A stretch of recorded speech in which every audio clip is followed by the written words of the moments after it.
దీని కళ్ళు రాను రాను నెత్తికెక్కుతున్నాయి, మాటలు కోటలు దాటుతున్నాయి, కంట్లో కుంకుడుకాయ పులుసులా తయారయ్యింది. దీన్ని ఎదురు మాట్లాడకుండా చేయాలి, కుక్కిన పేన్లా ఉంచాలి.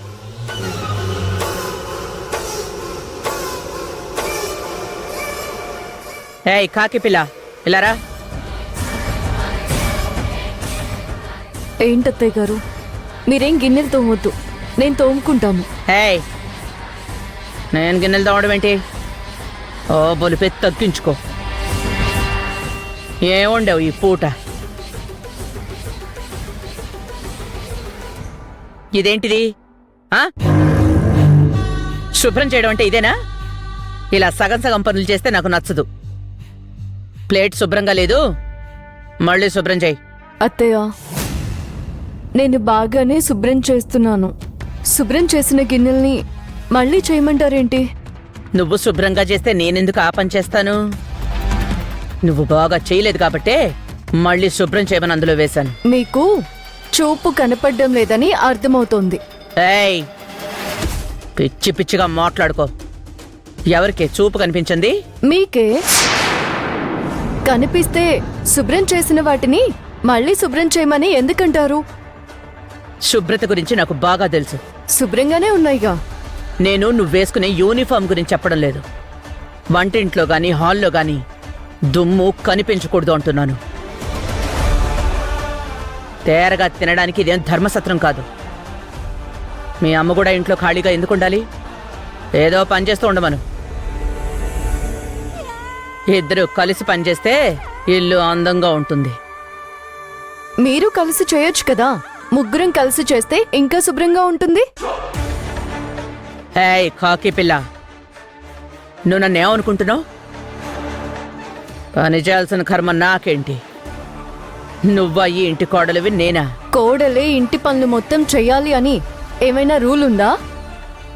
మాటకి మాట అనే ఈ నోరుని ఎలా కట్టేయాలో తెలిసిందాన్ని మంజు. నోరు బాగాలేస్తోంది, పౌరుషం పొడుచుకొచ్చింది. అన్నీ బాగానే ఉన్నాయి గాని దిక్కు ముక్కు లేని అనాథలా మీ అమ్మెందుకు నా ఇంటి మీద పడి తింటోంది? ఖాళీగా తిని కూర్చుంటే కొవ్వు పెరిగి రేపు హార్ట్అటాక్ వస్తే కష్టం కదా అని నేను మీ అమ్మని చిన్న చిన్న పనులు చేయమంటున్నాను. కానీ నువ్వే రెచ్చిపోయి ఎవరితో మాట్లాడుతున్నావు అన్న ఆలోచన కూడా లేకుండా రెచ్చిపోతావా? ఒళ్ళు దగ్గర పెట్టుకుని మాట్లాడు. ఇంకొకసారి మాటకు మాట చెప్తే నిన్ను కూడా బయటికి గంటాల్సి వస్తుంది. జాగ్రత్త.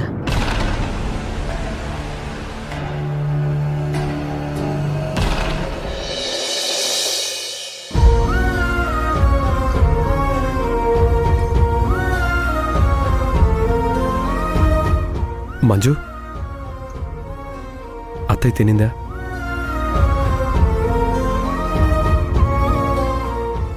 ఏమైంది మంజు? మా అమ్మని ఇక్కడికి దేనికి తీసుకొచ్చారు? మళ్ళీ మళ్ళీ నువ్వు కానీ మీ పోలీసులు కానీ లాఠీలు పట్టుకొని వచ్చి అరెస్ట్ చేయకుండా ఉండేందుకు. సత్య గారు, నేను అమ్మని అరెస్ట్ చేయలేదు. ఇన్ఫర్మేషన్ తీసుకోవాలని మా పై అధికారులు చెప్తేనే నేను అమ్మని స్టేషన్కి తీసుకువెళ్ళాను. తను నా కన్న తల్లి, నాకు ఆ మాత్రం తెలీదా? మీ అమ్మకు నువ్వు భలే రెస్పెక్ట్ ఇచ్చావు కదా. అత్తయ్యని ఈ వయసులో స్టేషన్కి తీసుకెళ్లి ఆమెని మానసికంగా బాధ పెట్టావు. చూడండి, ఆవిడ స్టేషన్లో అవమానపడిన దానికంటే ఈ ఇంట్లో మీ అమ్మ దగ్గర అవమానపడ్డం నాకు చాలా బాధగా ఉంది. ఏం మాట్లాడుతున్నావు మంజు? అవునండి, మీరేమో అమ్మని ఇంటికి తీసుకొచ్చారు. మీరు బయటికి వెళ్ళాక అమ్మని మీ అమ్మ ఎన్ని మాటలు అంటుందో మీకు తెలుసా? వీధిలో వాళ్ళు అవమానించినా బాధపడరు, కానీ వియ్యపురాల దగ్గర అవమానపడ్డం అంటే బ్రతికుండగానే చచ్చినట్టు లెక్క. చూడు మంజు, ప్రతి దానికి మా అమ్మని అనుకో. ఆమెకి నేను అత్తయ్యని జాగ్రత్తగా చూసుకోమని పదే పదే చెప్పాను. అలా చెప్పాక కూడా మా అమ్మకు ఏం పనిలేదా మీ అమ్మని అనడానికి? నిజంగానే మీ అమ్మ అనింది, లేకపోతే నేనెందుకు అబద్ధం చెప్తాను? ఇక ఆపు మంజు.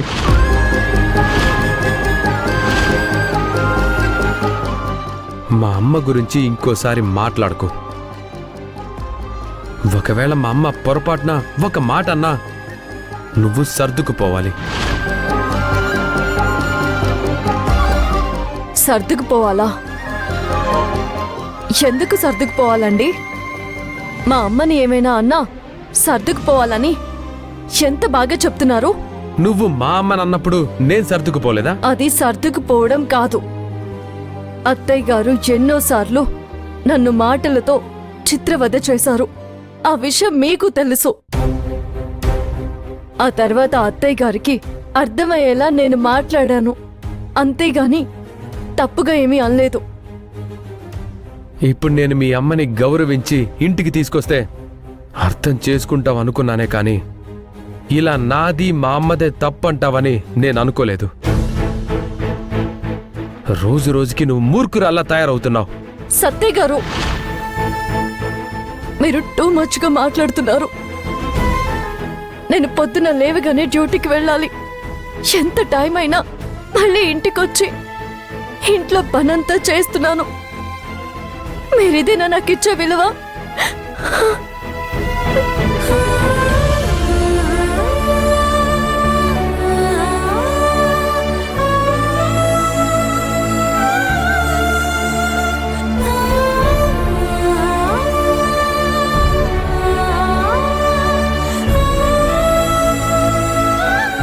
నాకు బాధ వస్తే చెప్పుకోవడానికి భర్త మీరు అర్థం చేసుకుంటారని నేను మీకు చెప్పుకుంటుంటే మీరు కూడా నాదే తప్పని నా మీదే అరుస్తున్నారు.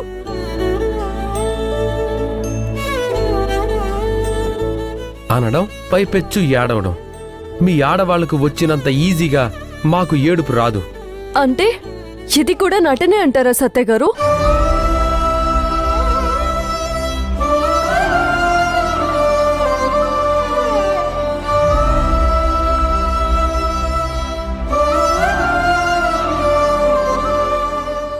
మంజు,